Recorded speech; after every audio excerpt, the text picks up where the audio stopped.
కడుపుకేల మనస కలవలపడియదు కడుపుకేల తృప్తి కలుగుచుండు కడుపు రాతిలోని కప్పకు గలుగదా విశ్వదాభిరామ వినురవేమ.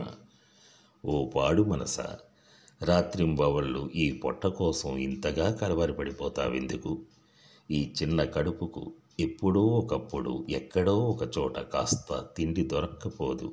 రాతిలో ఉన్న కప్పను ఎవరు కాపాడుతున్నారు? దానికి కడుపు లేదా అని ఆలోచించమంటున్నాడు వేమన. రాతిలోని కప్పను దైవం ఏ విధంగా బతికించుకుంటూ పోషిస్తున్నాడో అట్లాగే జీవులన్నింటినీ ఆయనే చూసుకుంటున్నాడు. దిగులు వద్దు, నారు పోసినవాడు నీరు పోయడా, ముందు నువ్వు చెయ్యవలసిన పని చూడు అనేది సారాంశం. కలవలం అంటే కలత, కలవలపాటు అంటే తొట్టుపాటు. తిండి లేదు అంటూ ఊరికే క్షోభ పడనక్కర్లేదు. దానికోసం ఏదైనా చెయ్యు, లేదా భగవంతునిపైన భారం వేయు. కడుపు కోసం ఏం చెయ్యాలో తోచని బలహీన మనస్కుడికి ఆలోచిస్తే ఏదో ఒక మార్గం స్ఫురించకపోదని వేమన్న సూచన.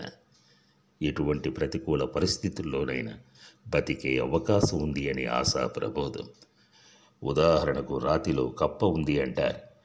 దానిని కొందరు విశ్వాసమని, కొందరు సృష్టిలోని చమత్కారమని భావిస్తారు. ద్రవ పదార్థం ఘనీభవించి కదా రాళ్ళు ఏర్పడ్డాయి. కొన్ని రాళ్లలో నీళ్లు ఇంకా మిగిలే ఉంటాయి. వాటిలో కప్పలాంటి జలచరాలు ఉంటే ఉండొచ్చు. వాటికి కావలసిన జీవ వస్తువులను భగవంతుడే ఏర్పాటు చేశాడు.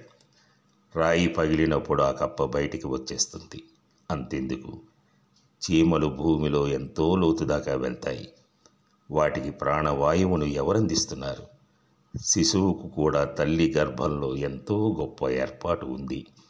కాబట్టి వ్యర్థాలోచనలు మాని దేవుడు చూపిన మార్గంలో మానవ ప్రయత్నం చెయ్యి. సోమరపోతువై బాధపడితే లాభం లేదు అని వేమన్న సందేశం.